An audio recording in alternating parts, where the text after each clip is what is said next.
অনেকেই তার বক্তব্যে আমার পিতার কথা স্মরণ করেছেন।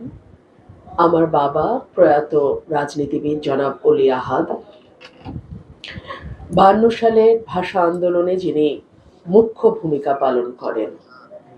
যখন বলা হয়েছিল উর্দুই shall be the state language of Pakistan, প্রথম সেই জনসভায় যিনি প্রতিবাদ করে বলেছিলেন নো নো নো, সেটা আমার পিতা অলি আহাদ।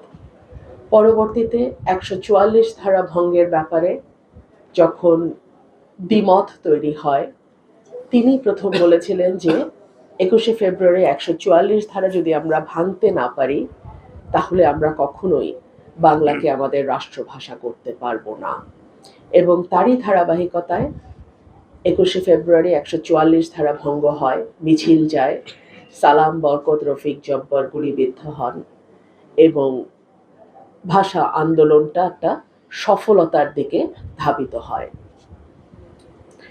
আমাদের স্বাধীনতা সংগ্রাম বা মুক্তি সংগ্রামের প্রথম যেই সোপান, সেটা আমাদের 52 ভাষা আন্দোলন। তারই ধারাবাহিকতায় 6 দফা, 69-এর গণ অভ্যুত্থান এবং দেন 71-এর মুক্তিযুদ্ধ। যখন যেই সরকার, যেই দল ক্ষমতায় আসে, সেই দল তার মতো করে ইতিহাস রচনা করে। সেজন্য আমরা ইতিহাসে হয় দেবতা না হয় ইবলিস, এই দুটার মাঝখানে সাধারণ মানুষ, দোষে গুণে মানুষের চরিত্র আমরা পাই না। আমাদের দুর্ভাগ্য, সরকার এসেছে, সরকার গেছে, ভাষা আন্দোলনের প্রকৃত ইতিহাস কিন্তু কোথাও লেখা হয় নাই।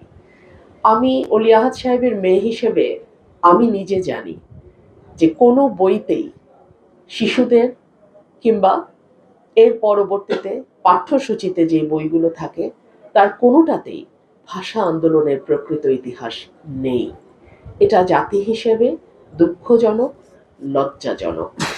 কিন্তু এরপরে যখন দলীয় সরকার আসা শুরু করলো, আওয়ামী লীগ, বিএনপি, বিএনপি, আওয়ামী লীগ, এরপরে আর আমি ভাষা আন্দোলনের সত্যিকারের যারা নায়ক, তাদের ছবিটাকে ধীরে ধীরে ধীরে ধীরে মুছে যেতে দেখলাম।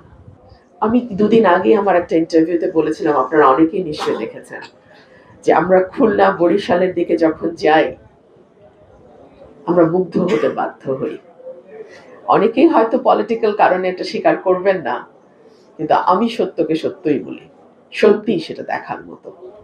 তাহলে আমার এই অবহেলিত এলাকাটি নয় কেন?